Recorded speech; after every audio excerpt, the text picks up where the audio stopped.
otherwise barren tropical seas. They're oases of life, vibrant, colorful, and competitive. But this vast canvas of living art has not just materialized out of the blue. Coral and its cohorts have arrived from somewhere.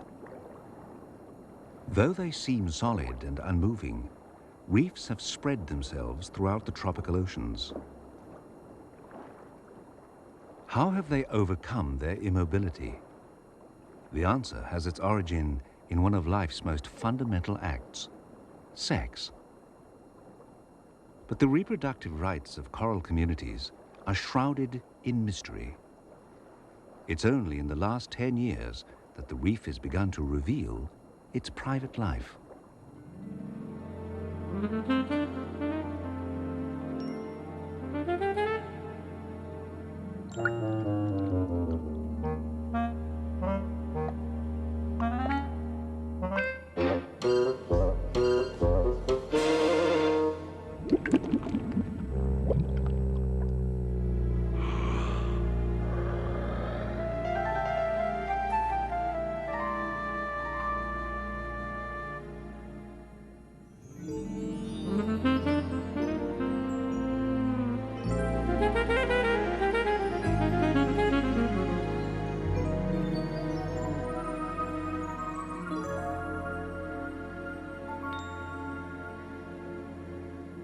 For animals, sex is a fact of life. But for the rocks of the reef, a sex life would seem out of the question. But corals are not rocks. They're colonies of tiny animals. Only the outer surface of these colonies is alive, a living skin populated by polyps. Their structure is simple, a tube with a mouth surrounded by stinging tentacles. These tiny animals, a few millimeters across, build reefs.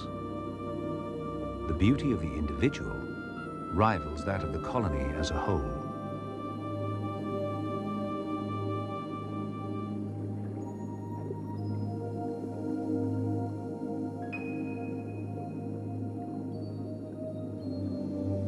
A single pioneering polyp clones or buds itself endlessly to produce a colony of hundreds, even thousands of identical individuals. In theory, a polyp could live forever this way, unchanging and unmoving. But change and mobility are essential to all species. On the reef, sex achieves both in one elegantly simple solution. It's a brief extravaganza, cued by the summer moon. For the rest of the year, the priority is coping with life's demands.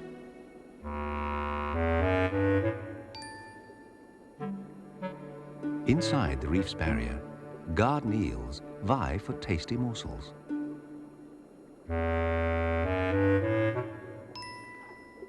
They inspect drifting particles. Some are food, some just broken parts of other reef creatures.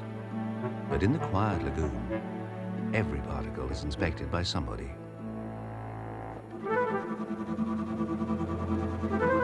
A goatfish snuffles industriously.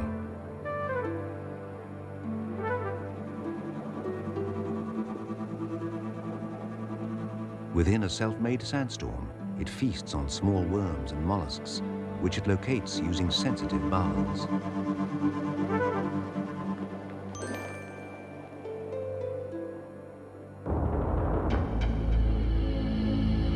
But the real heavy movers in the sand business are sea cucumbers. The basic design is a long hollow tube that creeps around the lagoon floor. They push sand in one end and out the other.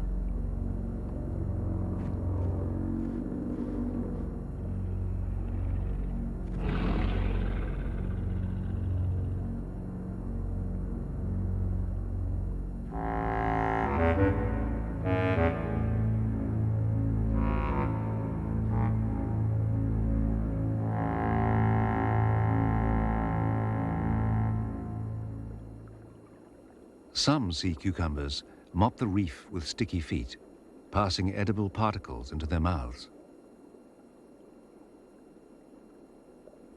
Nature constantly tests and refines its designs. The basic theme remains, only the detail varies. With its body completely buried in sand, another sea cucumber unfurls its feathery arms to net drifting debris.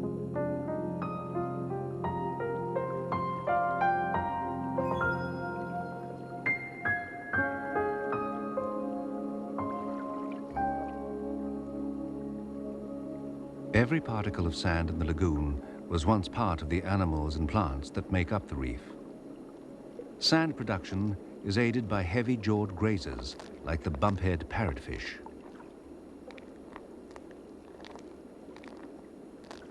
Moving in herds like buffalo over the reef, they bite off pieces of coral, crush it to powder, and leave clouds of new sand in their wake.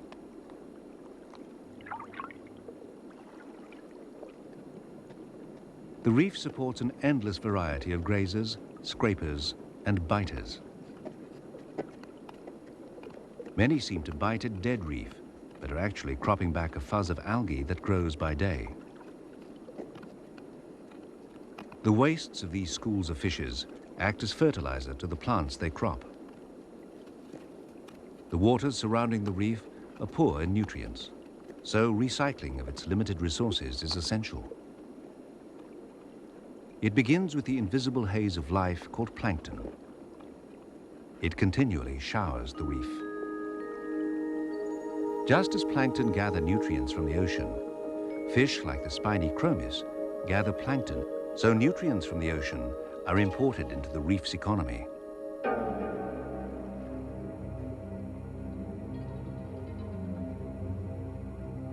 Poised like ghostly daggers, barracuda cruise the coral fringe. They are after more than planktonic prey. These larger predators are drawn to the rich life of the reef.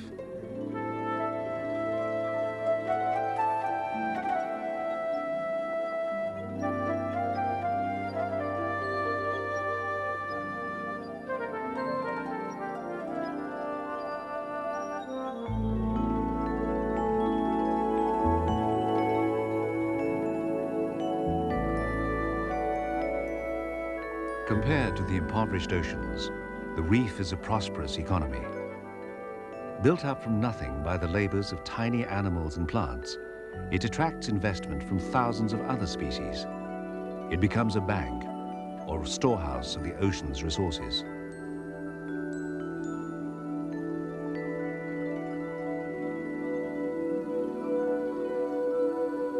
But some creatures are a storehouse in themselves. A sleek manta ray wings its way through the late afternoon. It owes its huge bulk and wingspan of 5 meters to the millions of minute plankton it sieves from tropical waters.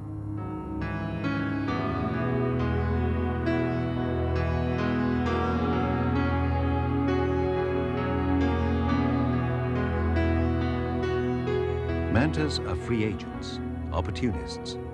They exploit the reef as and when it focuses their food supply. They feed and then move on, leaving each reef a little poorer for their passing.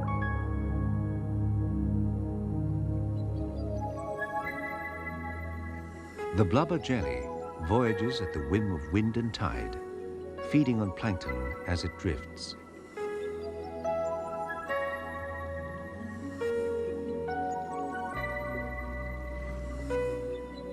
Billowing in the currents, it's an occasional visitor to the reef.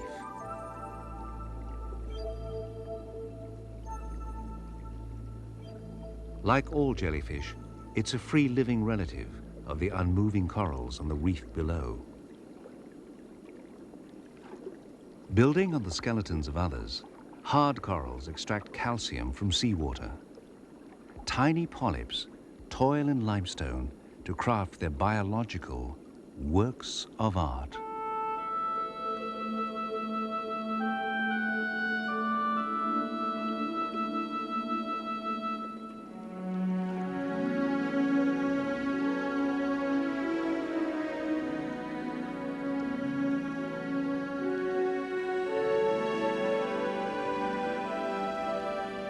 From the hard coral foundation has arisen a rambling architecture.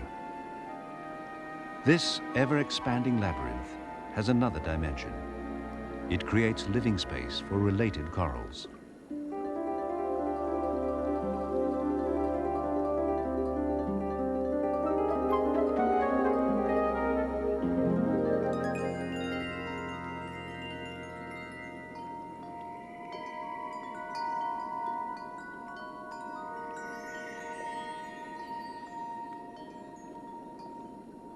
Bold against blue, lace-like gorgonians strain against the current. On the reef slope, soft corals sweep the same current. Their flexible arms house polyps, but unlike hard corals, these are no reef builders. Lacking a solid skeleton, they draw support from tiny limestone spines within their tissues. When the soft coral dies, it disappears, leaving no lasting monument.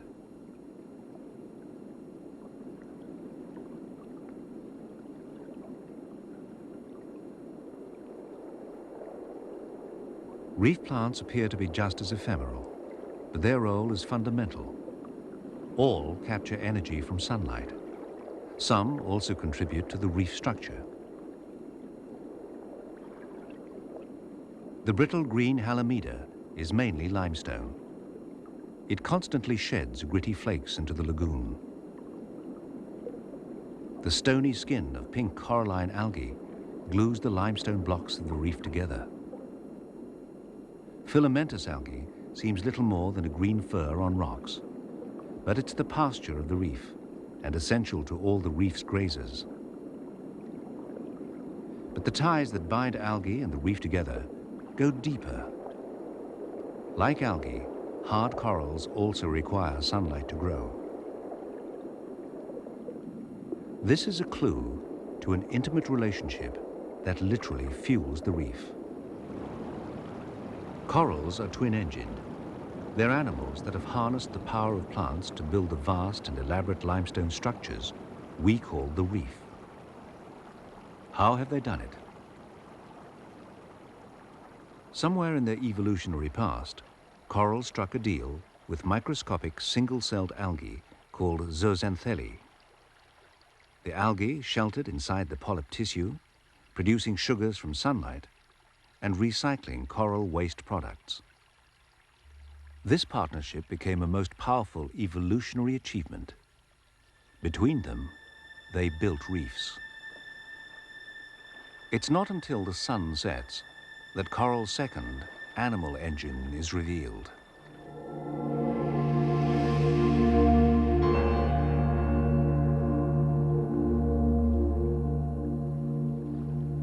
As darkness falls, plankton begins its nightly ascent into the waters surrounding the reef.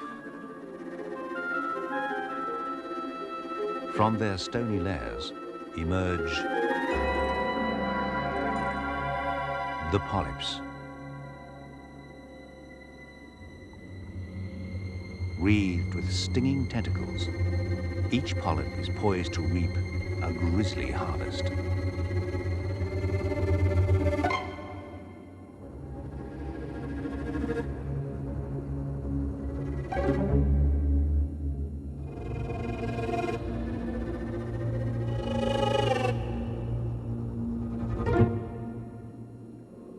Other members of the night shift emerge to feed. Feather stars take up strategic positions in the current. They sieve plankton and particles with their arms.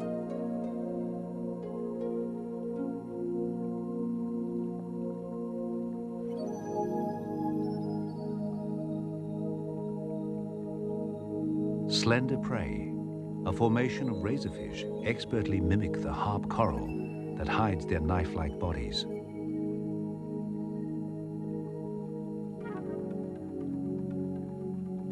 A chaotic ball of eel-tailed catfish swarms in mid-water between feeding.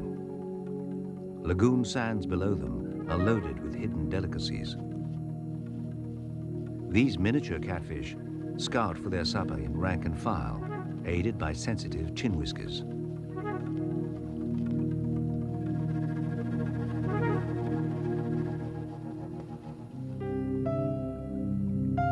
Lagoon sediments provide dainty pickings for the feather-mouthed sea cucumber. Little more than an elastic tube filled with water, it delicately wipes each feathered finger across its mouth, collecting food along with sand.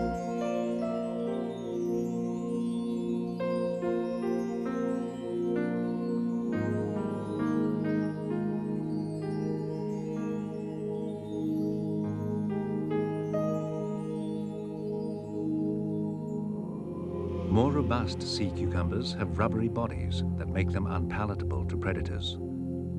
They continue their slow work of shunting sediment day and night and have no need to hide, unlike the sophisticates of the night shift.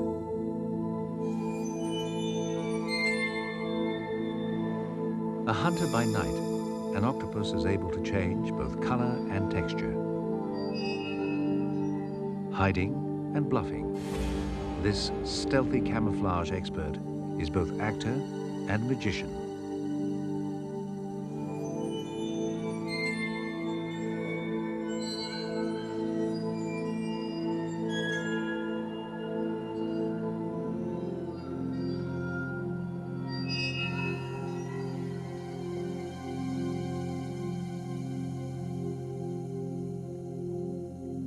Its relative, the cuttlefish, shares the octopus' talent for lightning color change.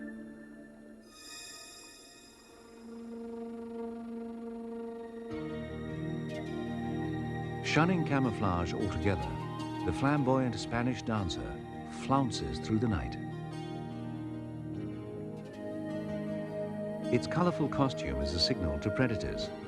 Like other nudibranchs or sea slugs, the Spanish dancer looks much better than it tastes.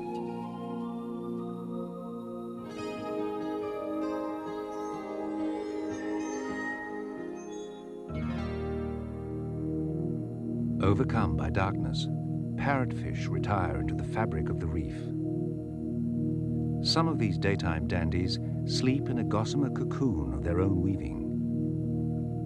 Perhaps this mucus bubble disguises their scent to unwelcome visitors. A fast-moving vegetarian, the parrotfish grazes algae with its bird-like beak. Clownfish may be left out in the dark when their protective anemone shuts up for the night. This is the reef's best-known example of shared lives.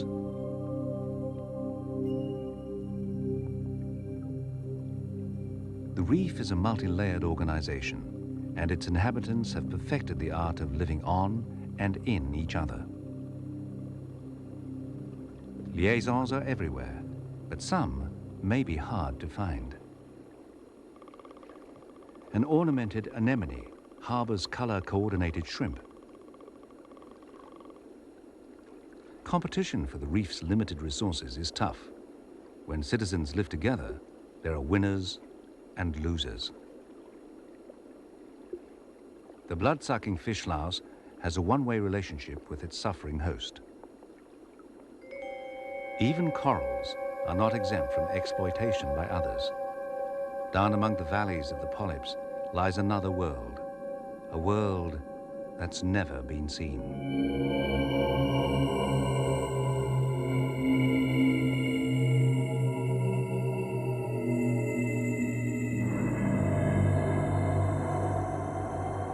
Among the heaving tissues of the polyp live flatworms the size of a pinhead. Living on the thin veneer of the coral's mucus, these tiny lodgers appear to do no harm, gliding like magic carpets in a world of altered reality.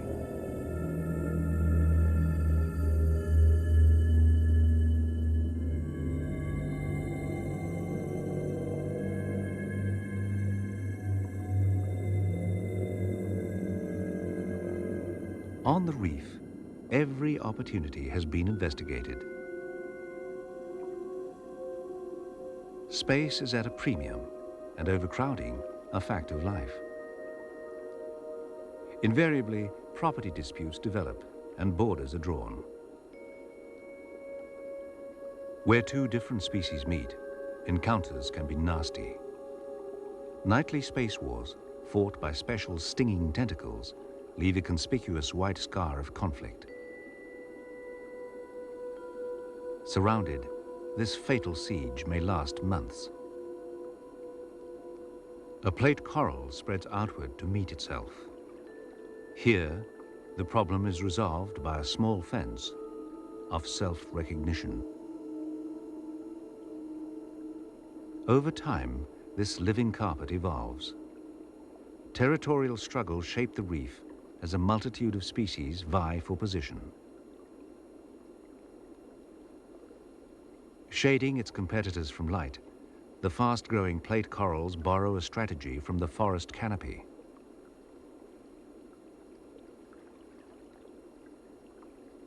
Other inhabitants can neither outgrow nor outsting their competitors. For sponges, chemical warfare is the way. Their tissues are loaded with toxins, a kind of natural anti-fouling that preserves their space. Just as space invaders are part of life, so too are space makers.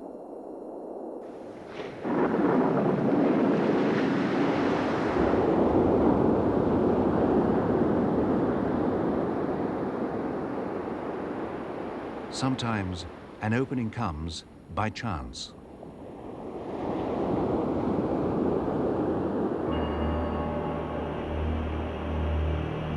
Storms and ocean swells damage the reef, tearing long-lived corals from their foundations. But not all space is created by the elements. The crown-of-thorn starfish, a coral predator, opens up new territory with each meal.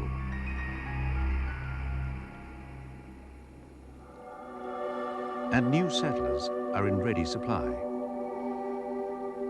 Out of the blue curtain of distance, the currents propel a sea full of eager immigrants, a multitude of microscopic larvae. This humble being, covered with beating hairs, is the beginning of a new coral. Equally disguised, a larval sea urchin is a long way from its final form. Even the giant clam begins life microscopically. All reef larvae are designed to voyage in the plankton. To become citizens of a reef, they will need to take on their adult form, but first, they must find a safe place to settle. Journeying day and night, they may stumble upon a reef, a sentinel in the dark sea. But their sanctuary is in fact a snare. Night has unmasked the reef. Poised and armed, it has become a waiting wall of mouths. The graceful Gorgonian is now a web of death, its animal nature revealed. Thousands of tiny polyps wait outstretched.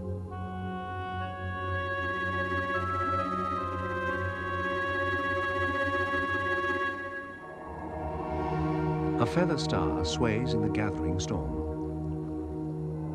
A million mouths wait in silence for the microscopic voyagers to blunder their way into outstretched arms.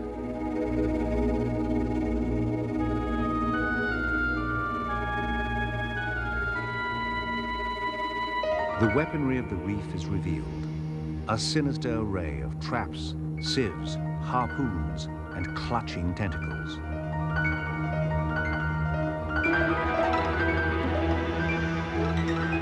The methods may vary, but the final sentence will always be the same. And night after night, this random microscopic rain falls. Millions of epic voyages end in tiny but titanic struggles.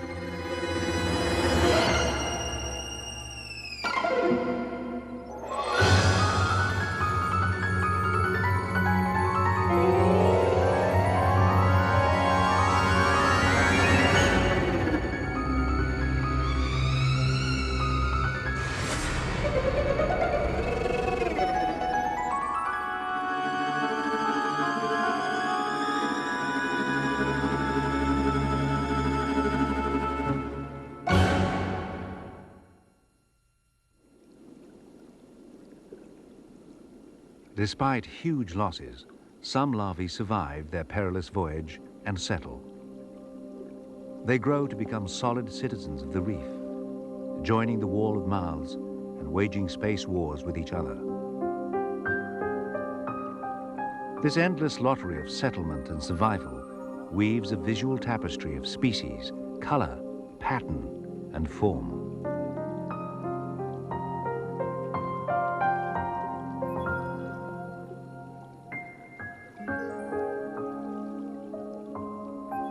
But beauty and harmony is a mask. It hides chaos and competition. Reef society is shaped in a war zone of relentless conflict.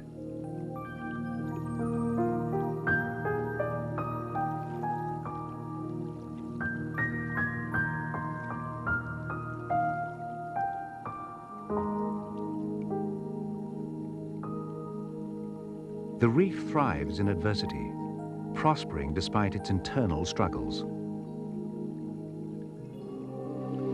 But reefs have also endured struggles of planetary dimension over enormous geological time.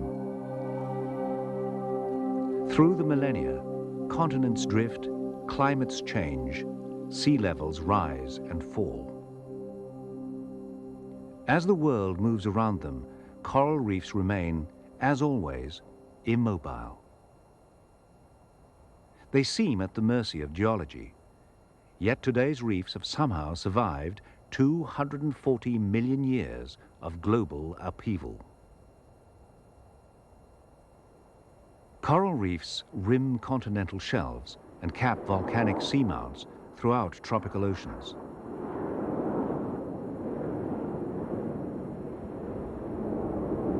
But once, reefs lived in an ancient sea called the Tethys.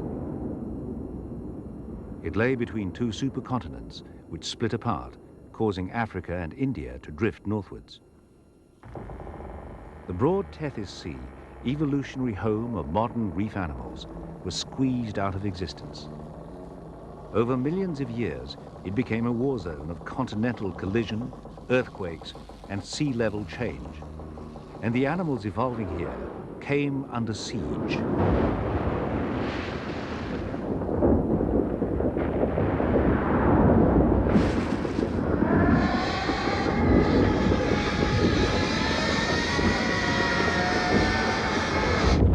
Amidst these shunting continents, reef life had two choices: extinction or escape. Today's reefs are built by immobile creatures that somehow dispersed and evolved from their ancestral communities in the Tethys. But to escape the ravages of geology, they had to play an evolutionary ace. This ace not only allowed them to move, but to change. It was sex. And every summer, the age-old ritual unfolds. Shoals of tiny fry appear with their parents, the spiny chromis. Their behavior is unusual among reef fish. They guard their growing offspring. A female cuttlefish holds an egg daintily in her tentacles. She chooses a nest with great care and places the fertile egg securely within.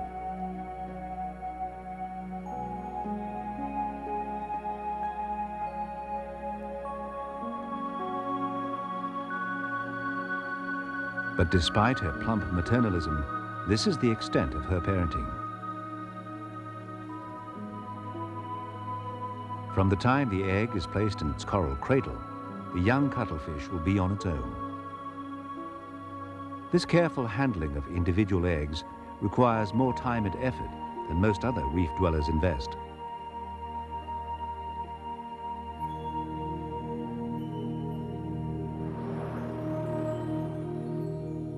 The giant clam makes no attempt to nurture its young.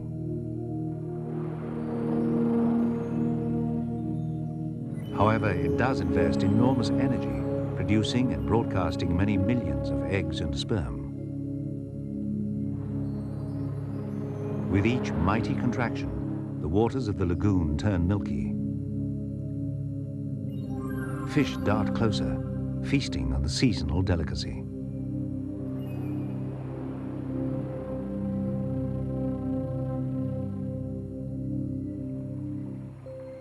Other, perhaps more prudent species will wait for dusk before they begin to spawn.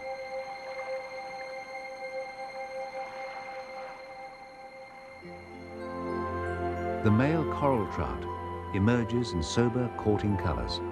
With his tail flagged black, he patrols his territory. Females are lying low on the reef, their swollen bellies heavy with eggs. Concealed in the watery twilight, they await the male's advances.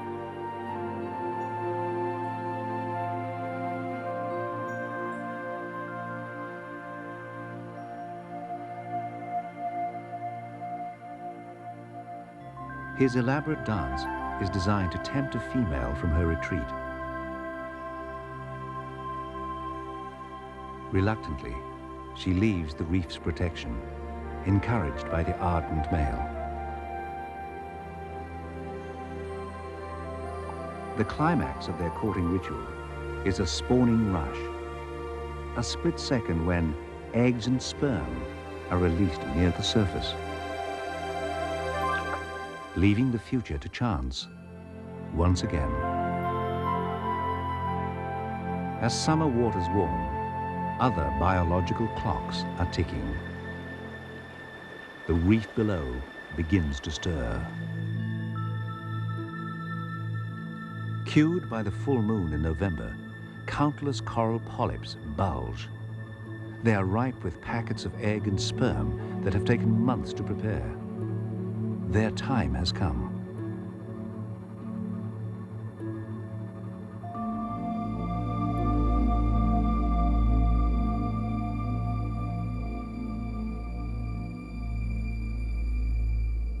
Others respond to an unseen urge.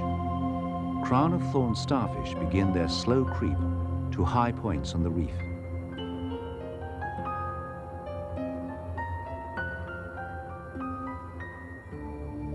Even inert creatures are stirring. Sea cucumbers scurry at their own pace, away from the lagoon floor to the coral ledges above. Here, they begin a sinuous dance, swaying to an ancient evolutionary rhythm.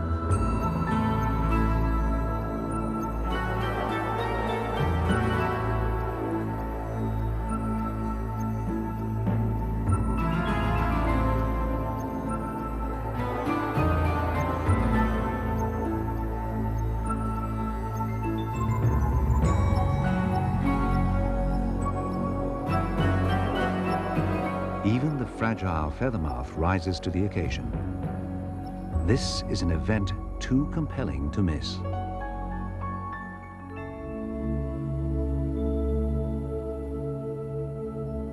From within the bulging polyp comes an answering movement, building to a slow spiral as each puts the finishing touches to its precious bundle of eggs and sperm. This living jewel is the coral's passport to mobility.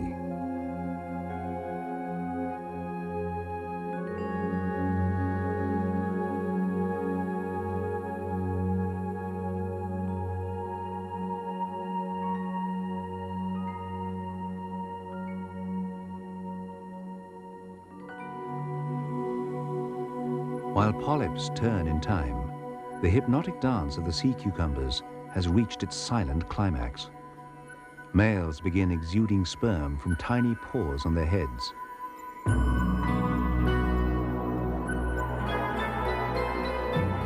They rear and sway to scatter their sperm throughout the lagoon, perhaps to meet the eggs released by females.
The crown of thorns smolders dramatically, releasing a misty cloud of sperm. It drapes itself across coral that would normally be its food. Now begins one of the most monumental and secret events in nature: mass spawning on the Great Barrier Reef.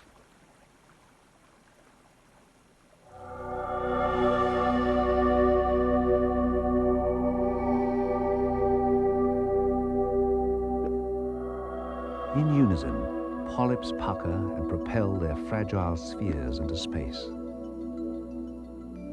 Locked in limestone, they cannot move to mate. Instead, they reach out to each other with tiny voyaging probes.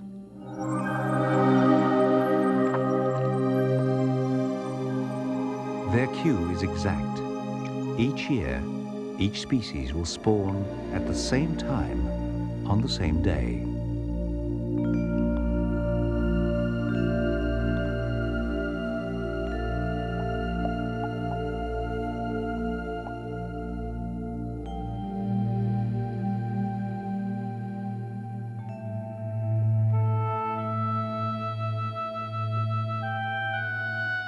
We are privileged to be spectators as the reef stages this unearthly performance.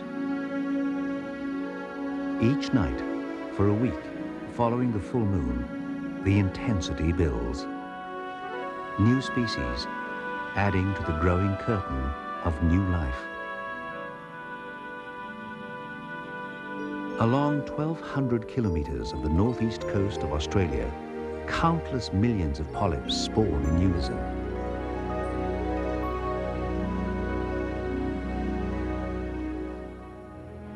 Some corals are hermaphrodites, while others have separate colonies of females and males.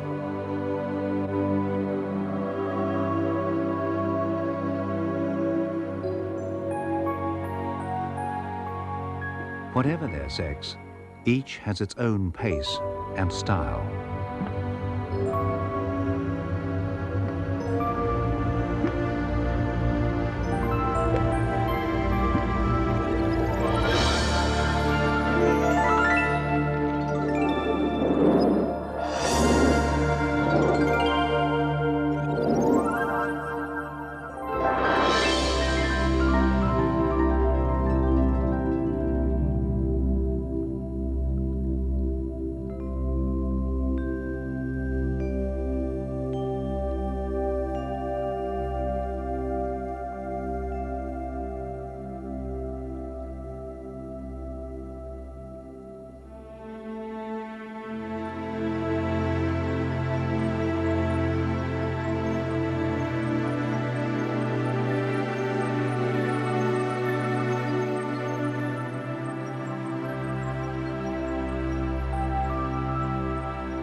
The synchronized spawning creates a web of drifting food for those with an appetite for it.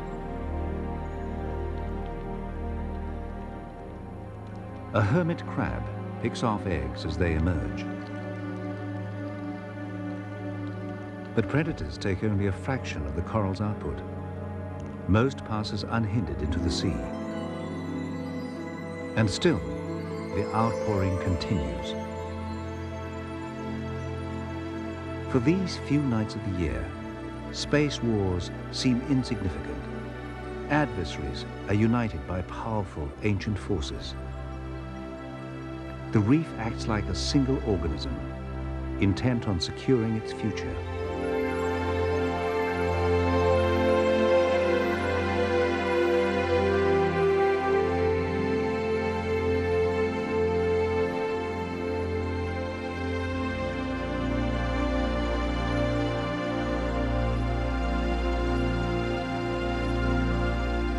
Living rocks erupt in a frenzy of color and movement, but the climax is yet to come.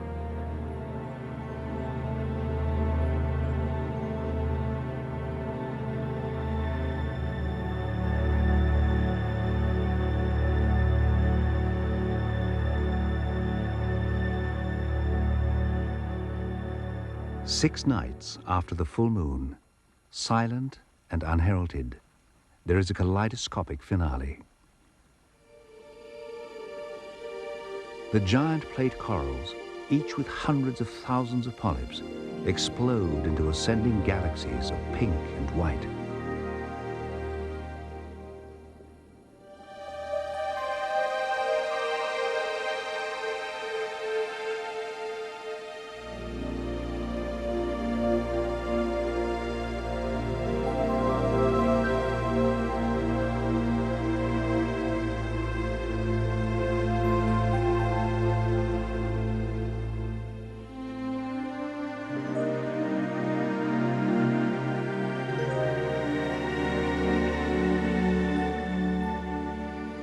The sea is now a soup of colored eggs against the black depths. But the performance is not yet over. Incredibly, there is one final encore.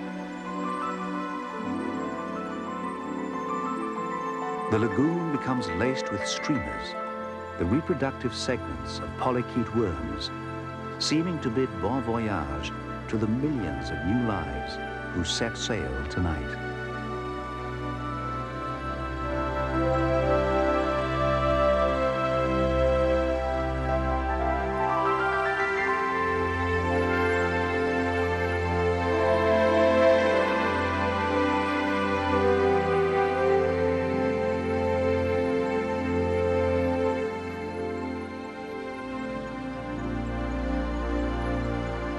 As the frenzy of release subsides, the tide plays its part in the completion of the night's magic. The moon stills the restless sea as egg and sperm bundles rise to the surface. Somehow, in this vast and chaotic scramble, the right egg and right sperm will meet, fertilize, and develop.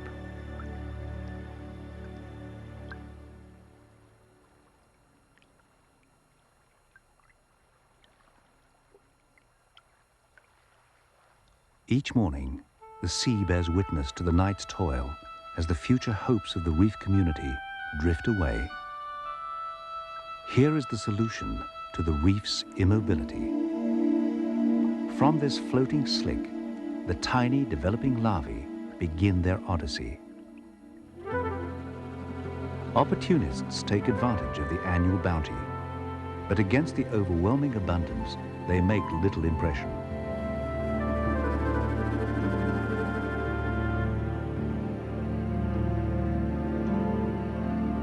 However, in the vast ocean, this ribbon of new life will remain vulnerable. As plankton blooms around the spawning raft, more opportunists gather. Larvae may end their journey on the stinging tentacles of a jellyfish, or engulfed by the ballooning jaws of marauding manta rays.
Up here, invisible, could be the beginning of a new coral. Out of the countless millions dispersed, only a few will survive their journey. Far fewer will evade the wall of mouths and find a safe place to settle.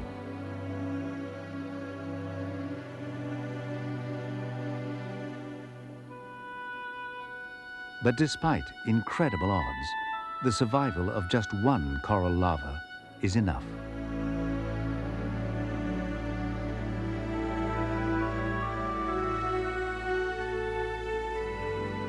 They cross the trackless oceans, minute in size, monumental in importance. Time will see their strategy prevail. Even the perilous flanks of an active volcano may be journey's end. Having crossed ocean wastes as an invisible mist in the plankton, coral larvae settle to found a reef. Its volcanic support will subside, but once established, a reef outpost will build and maintain itself, gathering the rare larval voyagers over time. Each new atoll is a stepping stone to the next. In this way, corals have marched through time and great ocean distance. They have established collections of living art in the galleries of empty oceans.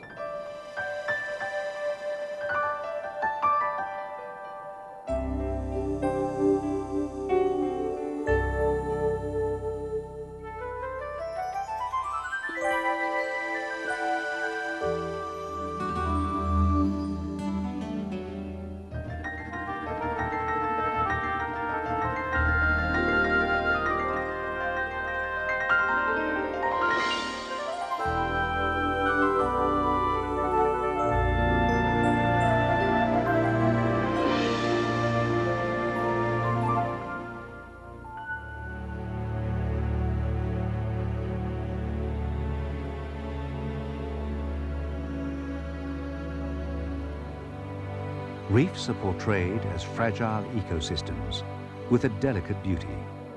And yet, they're robust enough to have survived millions of years of fierce competition and planetary upheaval.